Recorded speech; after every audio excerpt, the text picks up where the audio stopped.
Hey everybody, it's Jang here with a look at Green Lantern versus Sinestro, a LEGO DC Comics superhero set for 2015. This comes with 174 pieces.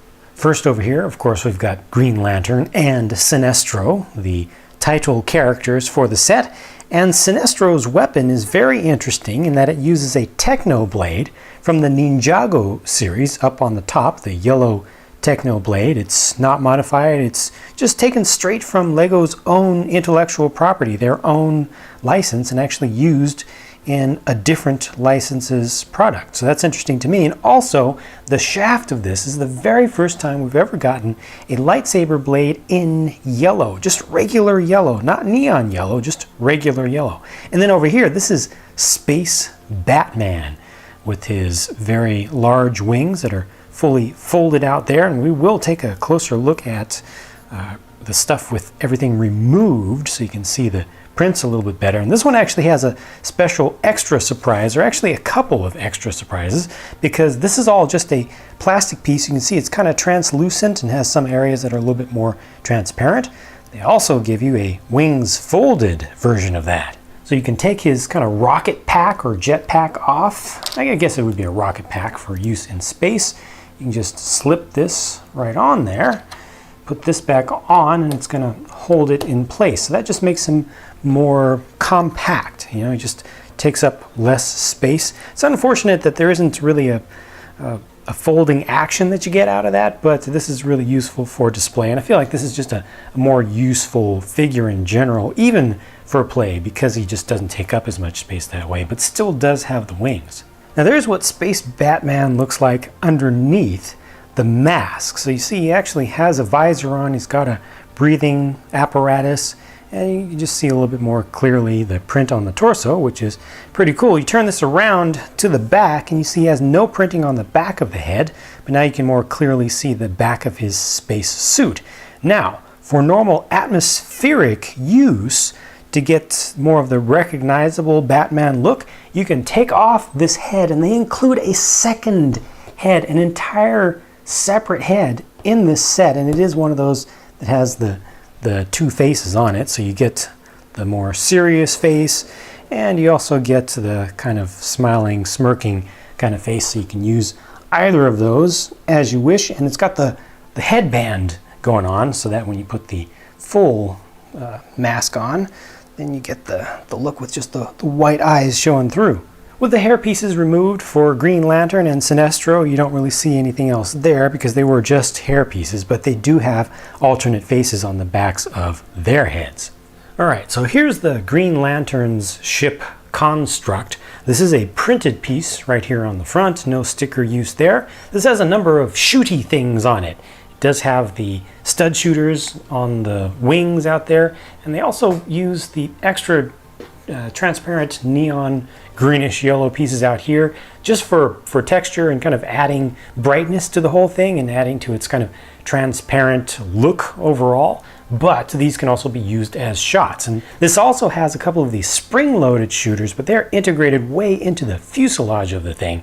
And it has remote activated shooting for that. So you don't have to get your finger in there or underneath. See, it's just a very plain build, to be honest, but it does have a nice, like I said, a remote activated shooting mechanism here. You can see that a little bit more clearly as I turn this from the back. There's just a Technic axle that goes through there, and it's going to run into the tail of either of those projectiles and should be shooting them off. There goes one, and the other one's just being stubborn right now. I'm not quite sure why that's happening, but try that again. Yeah, that one's just being a little bit stubborn. So I guess it depends upon exactly how these things are manufactured. There's a little bit off. That's pretty disappointing. Switching over to this other piece here. Well, that one actually works okay. So the problem seems to be in the build of this. It just has just a little bit of curvature to it, but probably some careful bending back would fix that up. You can see that the cockpit is extremely simple. It just has a very, very reclined seat there for Green Lantern to sit back in it. That works out okay. I do like the use of the transparent bright green pieces around the outside. This is the first and only set that has had these longer pieces, these 6 long pieces in that color. And out here for the tail, you've got the kind of diagonal stabilizers out here. This is the first time that these pieces have been made in this color. So that's also interesting to see. And you can see that these can be changed in their angle. You can kind of fold them up like that. You can make them kind of angle in a little bit for just a slightly different look to the whole thing.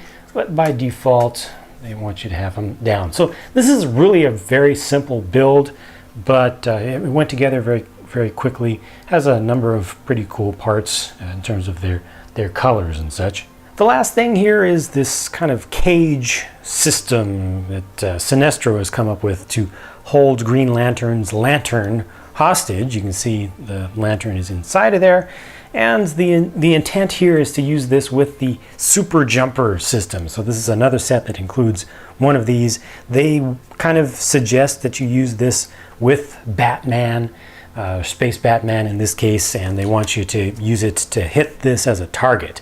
This is actually a printed piece, again, no sticker there.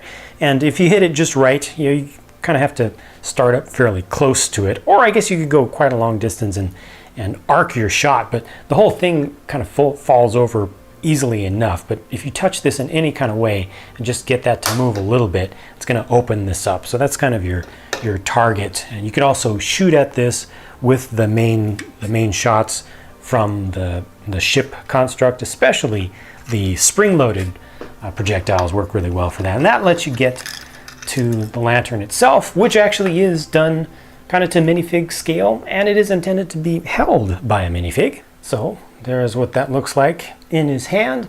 Obviously, you're not going to be able to just stand this guy up with that huge weapon sticking out because there's just too much weight. He's always going to fall forward. If you kind of turn it in to make it look like he's just holding it kind of menacingly, it's a little bit better. Get him to lean back, something like that. Then he'll actually stand up. But you mostly want to use this either with the figure in your hand or put it onto a studded base. Obviously, I see the stars of this set being the minifigures and some of the parts.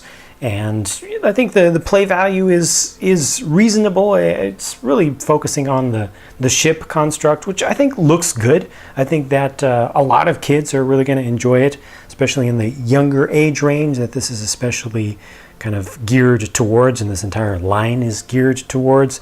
The cage is not that big of a deal. You know, it's a fairly simple thing.